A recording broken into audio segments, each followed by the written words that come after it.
Alertando que quando a gente inicia o culto, nós também vamos ao vivo pelo Facebook. Que Deus nos aceite, que o Senhor nos receba em mais esta manhã como adoradores dele. Querido Deus, amado Pai, poderoso e santo e único Senhor da glória, graças nós te damos pela tua santíssima presença no nosso meio. Aceita-nos, recebe-nos como adoradores do Senhor. Limpa-nos, Senhor, de todo pecado, de toda maldade.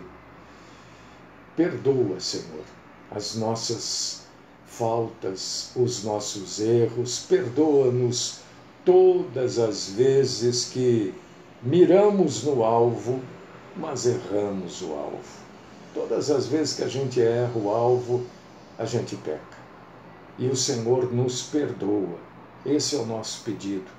Torna-nos dignos de participarmos deste culto, torna-nos dignos de adorarmos o Senhor em espírito e em verdade.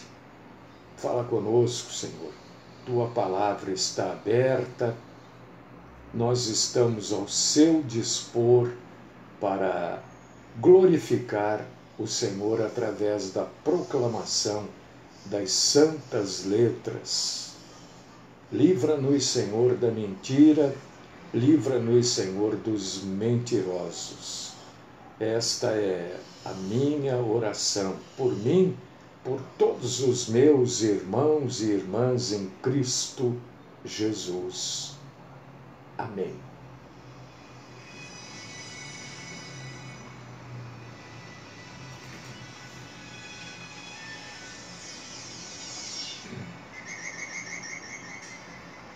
Bom, esta semana aqui, eu acho que foi segunda-feira, eu preguei sobre que nós precisamos ser aqueles atalaias, né? Aqueles guardas que ficam, na época bíblica, sobre os muros de Jerusalém. E a nossa posição como guardas, como atalaias, é de oração por Israel, por Jerusalém, porque é isso que a Bíblia ordena, né?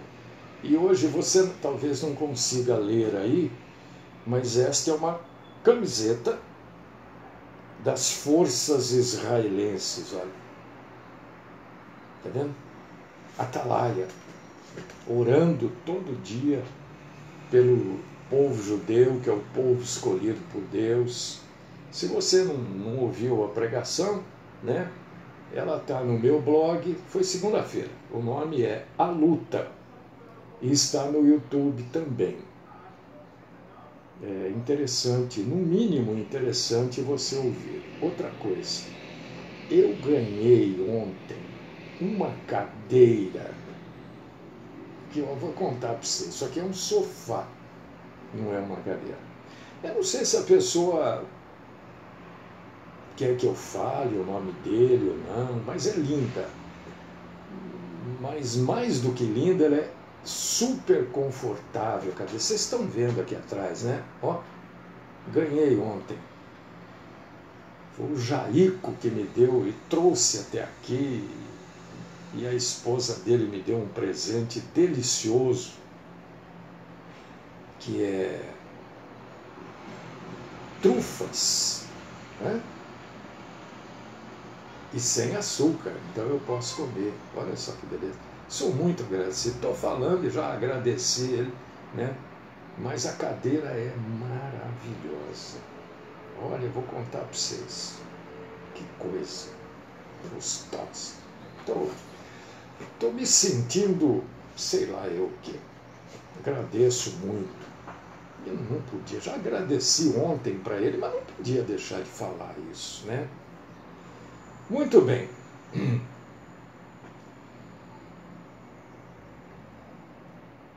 é preta, você sabe que é preta e vermelha, né? Tem umas costuras aqui que são brancas.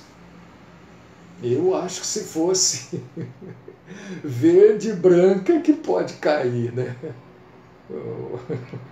Eu sei ao que você está se referindo. Você está com a mesma camisa que eu, Edgar? Eu não acredito. Verdade. Manda uma foto para mim depois, eu quero ver. Oh, que bacana. Muito bom. Tô orando também, eu acho que os irmãos deveriam orar também, né? Só uma sugestão. Pelo pessoal da costa leste, lá nos Estados Unidos, né? Esse negócio desse furacão aí, o Milton, né? Que nome de furacão, não? Tem um amigo muito assim, antigo, amigo de, olha, vou falar, 50 anos. Milton Camilo, né? Ele é nome de furacão agora, olha só. Enfim, a gente está orando, né? Pelo pessoal lá, porque eu acompanhei até a hora que a televisão estava mostrando lá aquele negócio. Depois, hoje de manhã, não vi nada, né? Mas a coisa estava feia até a hora que eu vi. Orar por eles também, né? Porque Deus tenha compaixão e misericórdia. Irmãos e irmãs, hoje, eu de cadeira nova, todo pomposo aqui, né? Como é que é? Pimpão.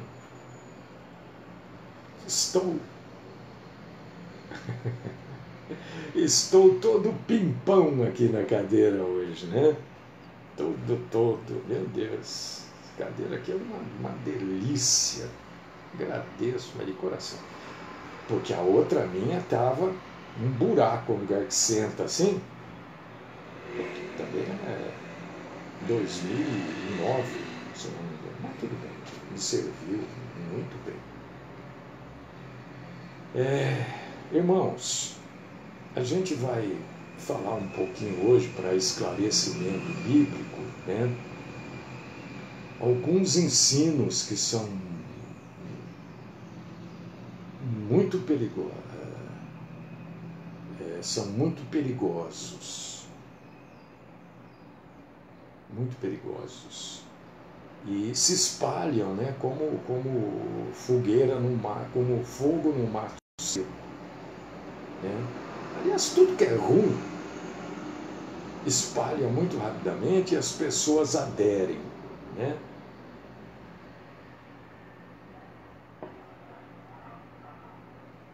Eu quero falar de ensinos perigosos, porque Jesus, quando esteve aqui na Terra como homem, e ontem a gente conversava um pouco, eu e Jaico, de algumas coisas, né? Algumas coisas assim que às vezes vem na cabeça da gente, e eu estava dizendo, a gente precisa pensar sobre isso, né? Isso é uma forma de amor, isso é uma forma de fé. Eram coisas sobre Jesus, né? Que a gente estava conversando, eu e Jaico ontem. Enfim, Jesus, quando andou aqui na Terra como homem, ele nos alertou, né, sobre os falsos ensinos.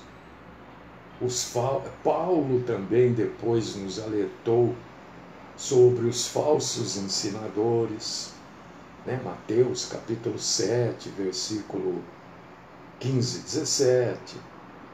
Paulo alertou em 2 Timóteo capítulo 3, versículo 3. Estou citando uma ou outra passagem, existe um monte, né?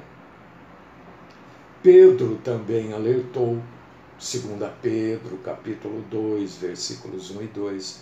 João, a todos os apóstolos que escreveram, né, fora aqueles que só falaram, eles alertaram sobre os falsos ensinadores. 1 João, capítulo 2, versículos 18 ao 20. E Judas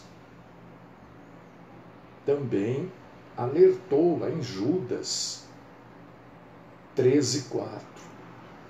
Então é um assunto que a gente precisa estar sempre falando, porque mentira, gente, toda hora tem gente mentindo, inventando, e esse Instagram está abarrotado dessas coisas.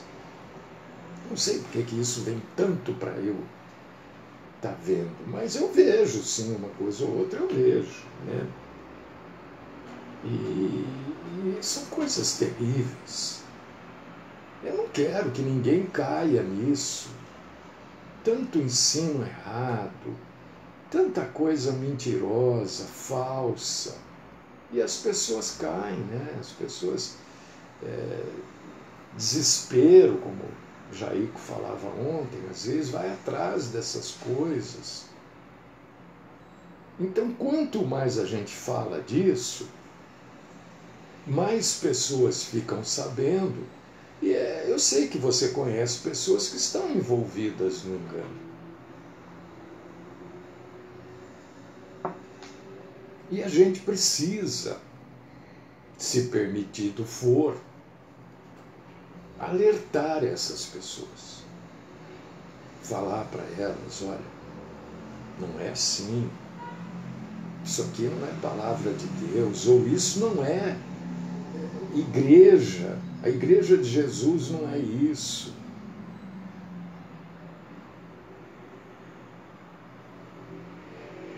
Então, existem coisas que, muito mais do que isso aqui, tem coisa que ia dar umas 15 páginas. Mas daí eu falei, não, ninguém aguenta tudo isso daí. Né? Você começa a relacionar. E eu fui enxugando, peguei, eu acho que peguei, não sei, talvez eu tenha falhado aqui, as principais, né? Porque a Bíblia diz que ela diz que ela, através do apóstolo Paulo, ela diz que ela, a Bíblia, ela é suficiente para ensinar. Isso não quer dizer que tudo que for ensinado tem que ser tirado da Bíblia.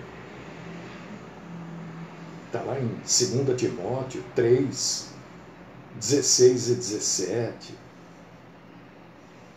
E a Bíblia também diz o seguinte, Atos capítulo 2, versículo 42. Então as pessoas pegam essas passagens e começam a deturpar o que está escrito. Atos 2, 42 diz que a gente deve continuar na doutrina dos apóstolos. Aí surgem novos apóstolos para enganar, né? Mas o último apóstolo foi Paulo. De lá para cá, quem tem este nome de apóstolo se autodenominou, quer dizer, ele mesmo começou a chamá-lo de apóstolo. Porque foram 83 apóstolos. Não foram os 12 apóstolos, foram 83. Os 12, mais os 70 que Jesus enviou, e mais Paulo. Vai dar 83. E quem prega a palavra de Deus, ou quem evangeliza, deve se dedicar ao estudo bíblico, à doutrina bíblica, para não ensinar errado. Eu sei que muita gente cede à tentação, né, do dinheiro.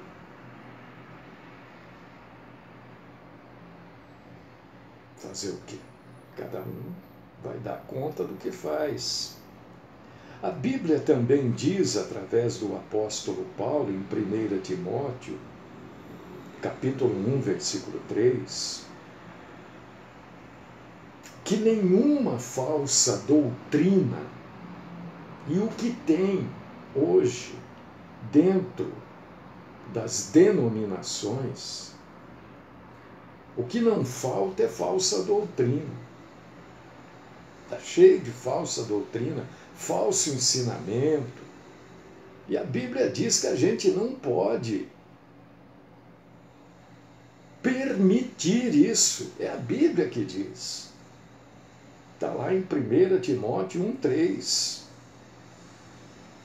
A Bíblia diz, através da carta a Tito, Tito 2,10,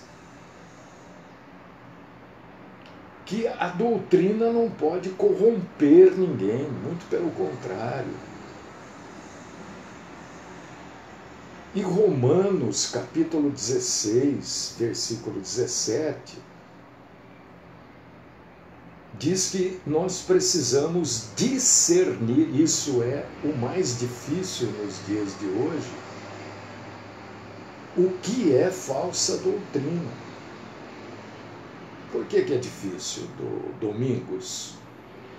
É difícil porque as pessoas não leem a Bíblia. Não leem. Como é que elas vão discernir? Não há incentivo nas denominações para se ler a Bíblia, para se estudar a Bíblia. Aliás, as pregações são muito longe da Bíblia.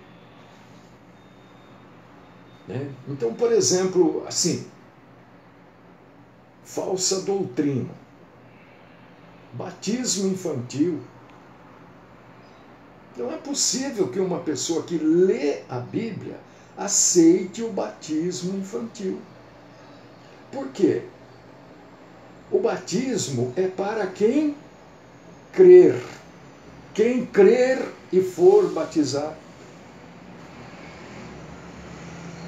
Como é que uma criança, um bebezinho com, sei lá, um mês, crê? Que jeito? Está muito claro as coisas na Bíblia. É uma falsa doutrina. E as pessoas seguem. As pessoas seguem, as pessoas parecem que são atraídas pela mentira. Outra coisa, a Bíblia deixa muito claro, a salvação é pela graça, sem obras, e que as obras acontecem após a salvação. O sujeito faz o bem para os outros, não para ser salvo, não para... Aqui salvação inclui tudo da vida cristã. Ninguém vai ser curado porque vai fazer alguma coisa para Deus, como eles dizem, né? Dá para Deus, faz para Deus, primeiro para Deus. As pessoas acreditam que elas devem fazer, como se nós pudéssemos fazer alguma coisa para Deus. O que eu posso fazer para Deus? Em que Deus precisa de mim? Eu cansei de ouvir isso. Aí cansei mesmo, né? Deus precisa de você, você é importante. Como que eu sou importante para Deus? Para que Deus precisa de mim? Não, para você pregar. Mas se eu não pregar, a própria Bíblia diz que as pedras pregam.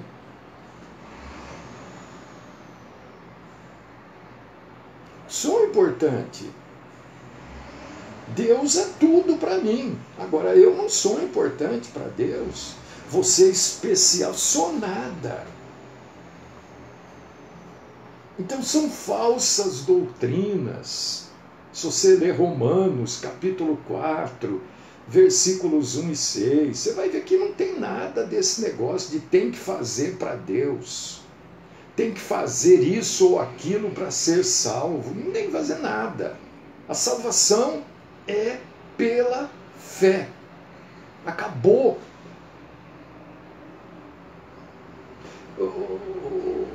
Os adventistas ensinam que deve ser feito alguma coisa para ser salvo. os testemunhas de Jeová, a Igreja Católica, Apostólica, Romana, ensina que você tem que fazer alguma coisa para ser salvo. Isso é mentira. Você tem que fazer alguma coisa para receber um benefício de Deus. Eu não sei se vocês viram a televisão ontem à tarde.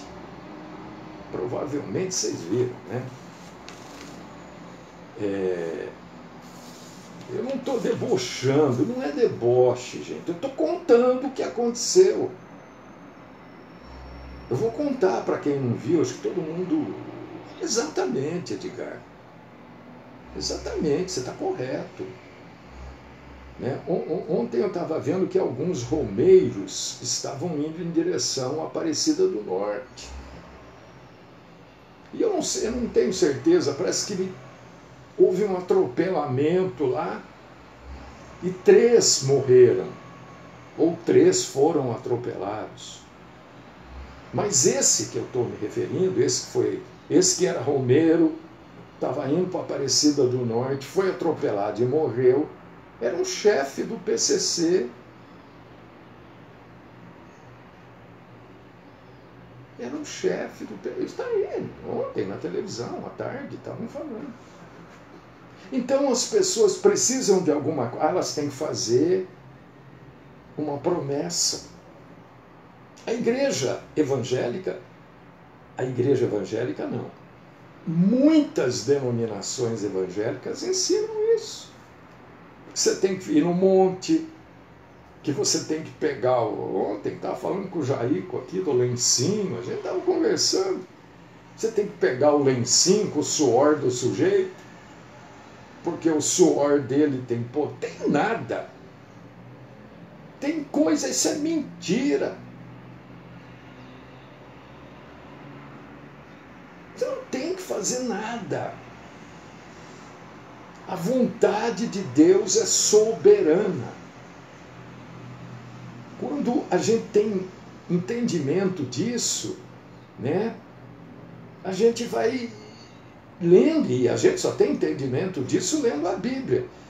Eu gostaria de indicar para você ler Romanos, capítulo 11, versículo 6. O contexto disso é o seguinte: graça e obra não pode ser misturado. Não há mistura. Se alguém pede dinheiro ou qualquer coisa para você, para ser curado, para o seu marido deixar de trair você, para o seu filho sair da orgia, da noitada, da droga, ele está mentindo para você. É só você ler Romanos 11, 6. E as pessoas acreditam. A graça, como disse o Edgar aqui, é um dom gratuito de Deus. E só para você entender, a salvação, por 16 vezes no Novo Testamento, ela é chamada de dom. E você entendeu o que é salvação? É toda uma gama de coisas que eles dizem que você tem que fazer algo, você tem que fazer promessa, você tem que ir fazer campanha, porque promessa e campanha são as mesmas coisas, só muda de nome. Só muda o nome. A igreja, a ICAR, Igreja Católica Apostólica Romana, diz que é promessa o nome. A igreja evangélica, principalmente as denominações pentecostais e neopentecostais, chamam de campanha. É a mesma coisa. Isso é mentira.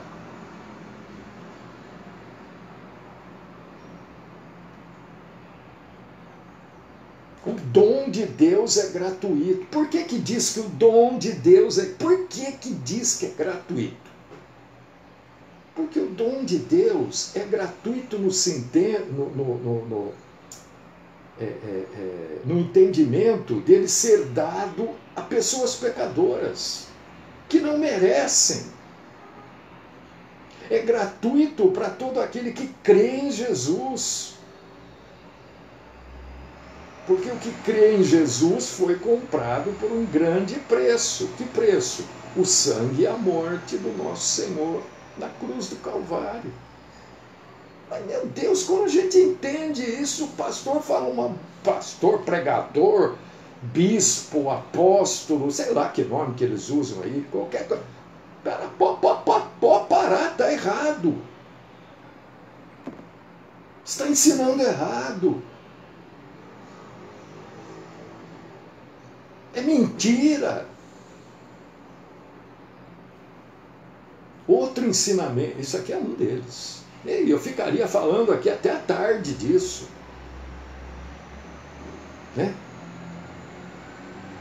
Outro ensinamento mentiroso, falso, é esse movimento carismático, essa coisa do pentecostalismo.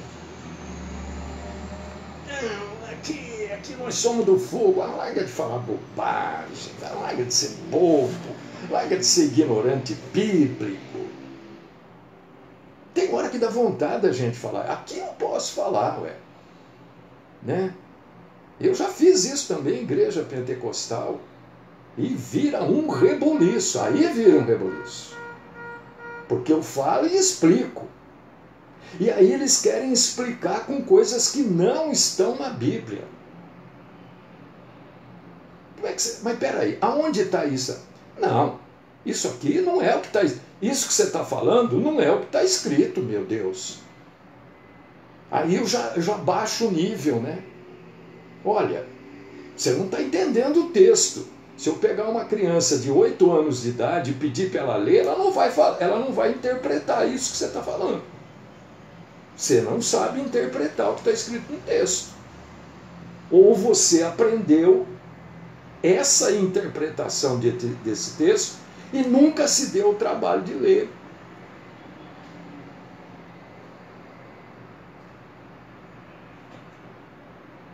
Esse ensino carismático da Igreja Católica Apostólica Romana e dos...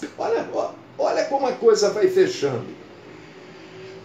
E o pentecostalismo é uma mentira. Esse negócio, por exemplo, de dom de línguas nos dias de hoje, mentira. É só... Mas como? Porque tem gente que fala isso, né? Eu sei. Tem pessoas que são sinceras ao ponto de dizer, como você fala esse tipo? Eu estou falando porque está escrito na Bíblia. Aonde está? E eu digo, leia lá, pá. Daí a pessoa não fala mais nada. Não sei se ela entendeu, não entendeu. Eu não fico cobrando das pessoas. Se a pessoa quer falar, eu sou ouvidos. Eu ouço. Se ela não quer falar, eu não pergunto. Raramente eu pergunto alguma coisa. Porque eu acho que a pessoa, quando quer falar, ela fala. Quando ela quer participar, ela diz. Quando ela não quer, eu respeito a intimidade dela. Respeito mesmo. Eu não sou aquele que fica ligando, amolando a pessoa, não. A pessoa tem a vida dela, tem a intimidade dela, tem a felicidade, os problemas, as dificuldades dela. Eu estou sempre aqui, sempre aqui. Às vezes a pessoa liga, eu não estou. Olha, outra coisa, eu não saio com celular, eu não sou daquele que fica com o celular, não, mas de jeito nenhum. Às vezes a pessoa manda recado aí, manda pergunta, eu vou responder depois de 4, 5 horas, mas eu respondo. Eu estou sempre à disposição. Esse negócio de dom de línguas nos dias de hoje, eu volto à pergunta, já falei isso. Quem acompanha a gente aqui, quem cultua Deus conosco, já me ouviu falar isso. Se você abrir Atos, capítulo... Olha, você tem filho de 8 ou 9 anos de idade? Você tem sobrinho, neto? Pede para ele ler e aí você pergunta para ele. O que você entendeu aqui? Porque uma criança de 8 ou 9 anos, você tem que ir perguntando.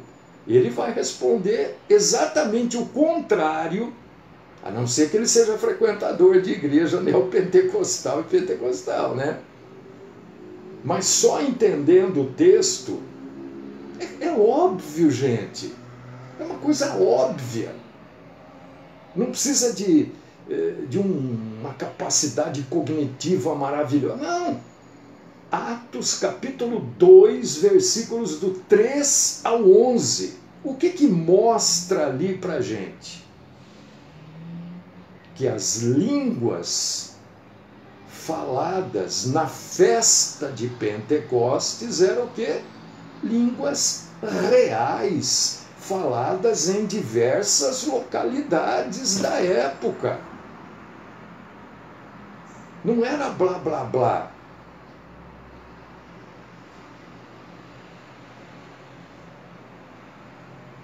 Não eram línguas de anjos, como não, Paulo. Este termo do Paulo cria uma confusão. Mas graças a Deus, Deus é bom, né? Por quando alguém, não, pastor, é que você não entende, a gente fala a língua dos anjos. E como é que você sabe que é língua dos anjos? Não, porque está na Bíblia, não. Está um termo. Se eu falasse a língua dos anjos, é um termo, é uma licença poética que Paulo usou. Agora, como você sabe que isso que você fala é língua dos anjos? Se todos os anjos que falaram na Bíblia falaram a língua da pessoa com quem eles estavam falando, senão a pessoa não iria entender, ou falaram, ou a pessoa entendeu, não sei. Mas era sempre na língua da pessoa. Não existe língua do anjo. Anjo é espírito. Aí você começa com anjo é espírito. Você acha que espírito tem pulmão, tem dente, tem língua para falar? É espírito. Não, mas ele apareceu em forma de homem. Então ele falou como homem. A língua de quem? Com quem ele estava falando, para a pessoa entender. Língua dos anjos é uma licença. É uma maneira de se expressar, como se anjo falasse uma língua específica. Mas na Bíblia não diz isso. Então está errado? Não. Paulo está dizendo, língua dos homens, uma coisa extraordinária, celestial. Mas Atos 2, do 3 a 11, mostra claramente que o dom de línguas eram línguas, idiomas. As duas benditas cartas aos Coríntios, 1ª e 2ª, que todo mundo lê ali, e a maioria, né, acha que Paulo está batendo palma. Oh, esse povo aqui de Corinto, olha, são maravilhosos. Ele está dando uma dura, ele está exortando, no sentido de chamar atenção, repreender. Quando você tem essa consciência e você lê, você vê isso mesmo ali. E se você abrir, por exemplo, eu gostaria que você abrisse. Nosso tempo não vai dar para falar 2, 3. Se você abrir em 1 Coríntios, capítulo 14, versículos 21 e 22, o que você vai ler? Você vai ler e aí você vai começar, você vai voltar e você vai ler a Bíblia com a visão do que você leu. Todas as vezes que aconteceu uma manifestação bíblica do dom de língua, pode verificar. Pode verificar.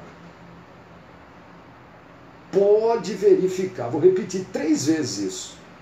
Milagre e o dom de língua só aconteceu biblicamente na presença de judeu. Pode ver. Por quê? Porque o dom de línguas era um sinal para os judeus incrédulos. Está aí 1 Coríntios, capítulo 14, versículos 21 e 22. Porque os judeus rejeitaram. Depois que Israel foi destruída 70 depois de Cristo, os judeus, rejeitando, eles foram espalhados por toda a terra. E aí a necessidade do dom de línguas terminou, findou com os judeus espalhados. Eles foram aprendendo a língua dos povos, que naquele dia de Atos 2, 3, 11, eles não sabiam, tanto é que eles vêm aqui, eles falam, o que é? Esses caras estão doidos? Esses caras beberam? O que é isso que eles estão falando? Hoje não precisa do dom de línguas, tem a Bíblia em praticamente todos os idiomas, né?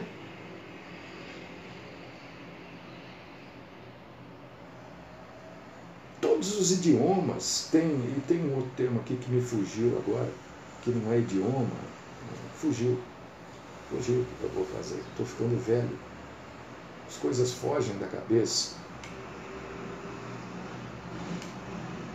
Todas as línguas, Tupi-Guarani tem a Bíblia,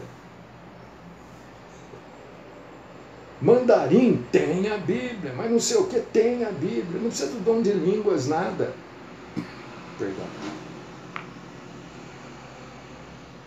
Isso tudo é mentira. Esse negócio do dom de línguas, hoje são três coisas, podem ser três coisas: problema mental, e eu acrescento aqui em problema mental a sugestão.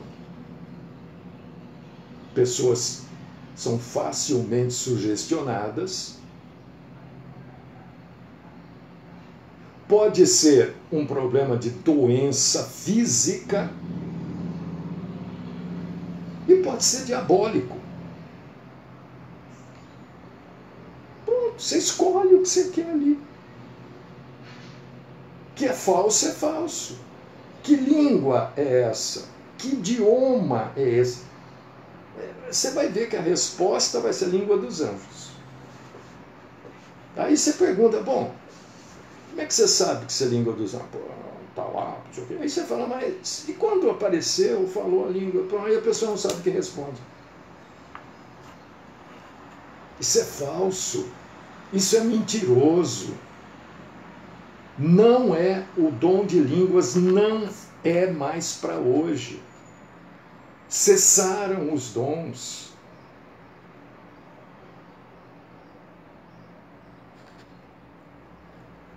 Cura prometida, não. Jesus morreu para nos curar de toda doença. Aí eles vêm com Isaías, né? Aqueles negócios, você fala, meu Deus, ninguém lê a Bíblia.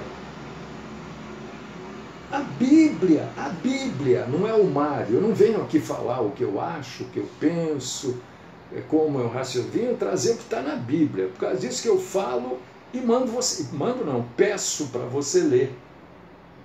E você tem toda a liberdade de dizer, olha, o que você está falando não é isso que está escrito. Eu não sou perfeito. Aí eu vou ter que me acertar aí. Jair, que você viu ontem que a gente conversou, que eu falei, eu me vejo como um cidadão de segunda classe. Quem não fala em línguas dentro das denominações pentecostais ou neopentecostais é um crente de segunda classe. Eu estou dizendo aqui rapidinho para a gente ir encerrando, que já está estourando o horário. A Bíblia diz que nem todas as enfermidades são curadas. Eu tenho orado por pessoas enfermas. O Senhor não tem curado, mas a pessoa tem vivido. Aonde que a Bíblia diz isso? Não só num lugar. Eu achei 3, mas existem mais. 2 Coríntios, capítulo 12, versículos... meu Deus, eu escrevi do 97 ao 10, está errado. Deve ser do 7 ao 10. 2 Coríntios 12, do 7 ao 10, eu acho. Porque eu escrevi do 97 ao 10. 1 Timóteo, capítulo 5, versículo 23. E 2 Timóteo, capítulo 4, versículo 20. A Bíblia diz que a cura física do salvo é para a vida eterna. Enquanto os que não são salvos serão doentes eternamente, os salvos nunca mais experimentarão nenhum tipo de doença. Está na Bíblia. Romanos, capítulo 8, versículos do 17 ao 25.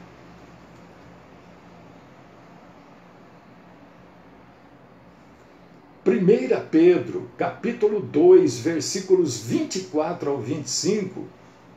Pedro, não é o Mário, não. É o Pedro, diz que Isaías 53, 5, é Pedro que diz, viu? Refere-se à cura espiritual da alma, porque todo mundo está lá. Não me levou as nossas enfermidades, tem que ninguém pode ter doença, eu exijo, eu não sei o quê. Então leia a Bíblia, irmão. Leia 2 Pedro 24, 25, é o Pedro que vai dizer que Isaías 53, 5 refere-se à cura da alma. E eu vou parar aqui, ninguém mais aguenta me ouvir falar. Vamos ver se amanhã a gente retoma aqui, porque isso aqui vale a pena, viu? Vale a pena. Amanhã a gente retoma. A gente vem para a parte 2 aí, alguns ensinos perigosos. Vamos encerrar o culto com ordem e decência, né? Ordem é cumprir horário também.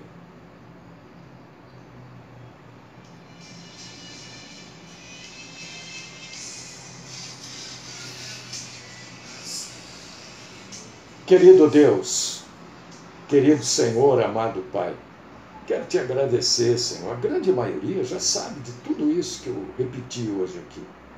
Mas é sempre bom alertar, é sempre bom levar a Bíblia, mesmo que de maneira repetitiva. Tantas coisas que não valem a pena a gente repete na vida, por que não a Bíblia? Que é a santíssima palavra do Senhor. Continua, Senhor, nos instruindo. Continua, Senhor, nos fortalecendo no discernimento, na fé, na graça. Fala conosco. E se for da tua santíssima vontade, traga-nos de volta amanhã para continuar esse assunto. Esta é minha oração, por mim, pelos meus irmãos e irmãs, no nome poderoso e sagrado do Cristo Jesus. Amém.